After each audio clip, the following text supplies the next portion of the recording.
गुस्से ने, शराब के नशे ने एक छोटे भाई को अपने बड़े भाई का हथियारा बना दिया है।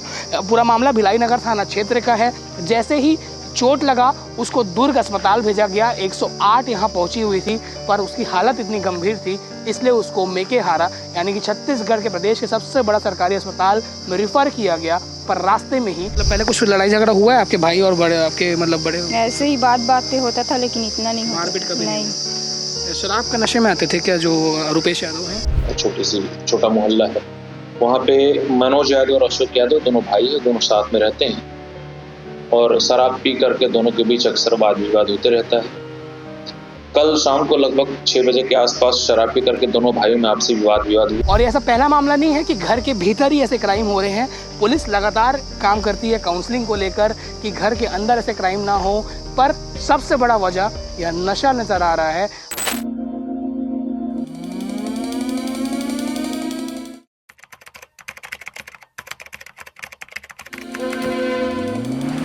तस्वीर में आप रिसाली नगर निगम के अंतर्गत आने वाले वार्ड नंबर 5 के माया नगर का एक झोपड़ी देख रहे हैं।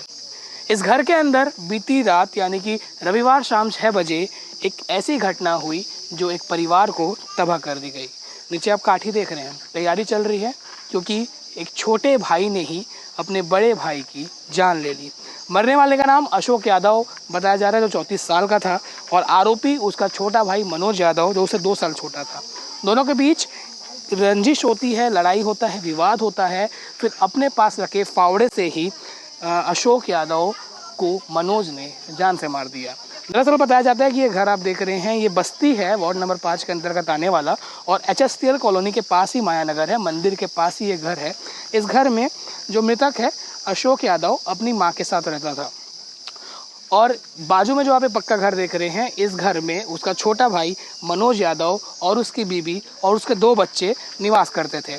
दोनों के बीच लगातार विवाद होता था। जो मृतक है उसकी शादी नहीं हुई थी और आरोप ये लग रहा है, कुछ मीडिया रिपोर्ट से बता रहे हैं कि अशोक यादव अक्सर शराब के नशे में रहता था और विवाद होता था और इसी विवाद के चलते रविवार शाम 6 बजे दोनों के बीच विवाद हुआ, दोनों भाइयों के बीच, और छोटे भाई ने आवेश में आकर इसी घर के अंदर फावड़े से अपने बड़े भाई की जान ले ली।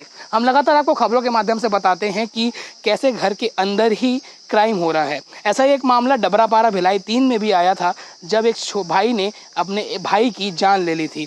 और आपको बता दें कि इस इलाके में ये पहली इतनी बड़ी घटना है जो बता रहे हैं लोग, और यहाँ के लोगों का कहना ये भी है कि यहाँ पे लोग तो बसे हुए हैं पर यहाँ विकास भी नहीं आया है।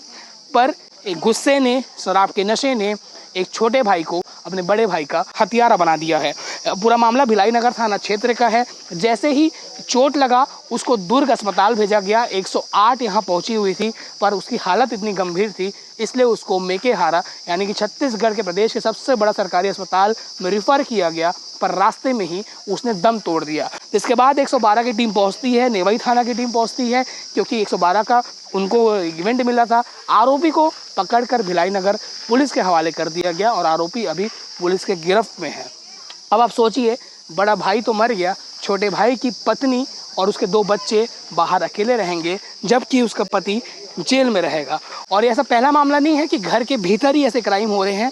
पुलिस लगातार काम करती है काउंसलिंग को लेकर कि घर के अंदर ऐसे क्राइम ना हो, पर सबसे बड़ा वजह यह नशा नज़र आ रहा है। अब मारने वाला भी नशा में था कि नहीं ये तो वक्त बताएगा, जांच बताएगा।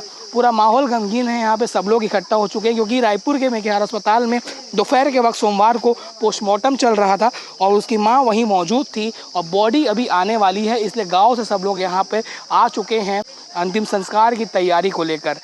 पर सवाल वही है कि कब तक घर के अंदर ही विवाद होते रहेगा और विवाद क्या इसका खौफनाक अंजाम होना आवश्यक है? क्या किसी की जान लेना ज़रूरी है? पुलिस ने आरोपी को पकड़ लिया है और पुलिस इस मामले में क्या कह रही है आगे आप वो भी सुनिएगा और हम कोशिश करेंगे कि और किसी से बात करें जो यहाँ कुछ बता पाए, पर लोग बोलना नहीं चाह रहे हैं क्योंकि गमगीन माहौल है, घर के अंदर ही वारदात हुआ है। तो कहीं ना कहीं ये सवाल अब निशान उठाता है कि लोग कितने आक्रामक हो गए हैं, उनके अंदर कंट्रोल नाम की चीज़ नहीं है। और घर में फावड़ा, एक और मैं आपसे अपील करना चाहूँगा क्योंकि ये बस्ती इलाका है, सब घर में काम करने के लिए सब बल फावड़ा हथियार रख सकते हैं। हालांकि मर्डर किसी चीज़ से भी किया जा सकता है पर फावड़ा और जो टंगिया होता है इस प्रकार की चीज़ें आप घर में ना रखें। घर की महिलाओं से मेरा अपील है कि आप फावड़ा और टंगिया घर में ना रखें, क्योंकि कभी भी उसे कुछ बड़ा हादसा या इस प्रकार के वारदात हो सकते हैं। जिस पर आरोप लगा है मनोज यादव, उनकी धर्मपत्नी देवकी यादव हमारे साथ मौजूद हैं, इनके 2 बच्चे हैं। देवकी जी, आप उस समय कहाँ थे जब ये पूरा घटना हो रहा था? मैं उस समय बाथरूम में थी, वहाँ से बाहर आई तब वो घटना हो चुका था। हल्ला गुल्ला हुआ होगा तो ना? नहीं, कुछ भी नहीं सुनाई दिया मुझे। अच्छा, तो क्या आपको लग रहा है क्या कारण होगा कि आपके पति ने इतना? मुझे कुछ भी पता नहीं। तो ऐसा मतलब पहले कुछ लड़ाई झगड़ा हुआ है आपके भाई और बड़े आपके मतलब बड़े? ऐसे ही बात पे होता था, लेकिन इतना नहीं होता। मारपीट कभी नहीं। शराब का नशे में आते थे क्या जो रुपेश यादव हैं? हाँ, आते थे ना। और मनोज? वो भी। तो गुस्से में हो गया आपका? हाँ, गुस्से में हो गए। क्या काम करते हो आप? मैं झाड़ू पोछे बर्तन करने जाती। तो बच्चे हैं आपके 2? हाँ, 2 बच्चे हैं। लड़की 11 साल की है और बेटा लड़की 13 साल की है और बेटा 11 साल का। अब उनको आप अकेले पालोगे तो जेल चले गए? वैसे भी अकेले ही पालती हूँ। तो नहीं मेरा सर, पति कमाता लेकिन पैसा ही नहीं देता मुझे। क्या करते, शराब पे? नहीं, वो हाँ कमा के लाता था लेकिन पी लेता था। दोनों मजदूरी का ही काम करते थे भाई? उनकी माता ने कुछ आपसे कहा? नहीं। कुछ नहीं कहा। चलिए, तो ये भी एक असमंजस स्थिति है कि घर में पति ही अपने बड़े भाई का हत्यारा बन जाता है। दोनों मजदूरी का काम करते थे, मिशन का काम में जाते थे, पर अब इनका कहना है कि ये कमाती है, 4-5 घर में काम करती है, अपने बच्चों को पालती है, और उनके पति अब जेल में रहेंगे।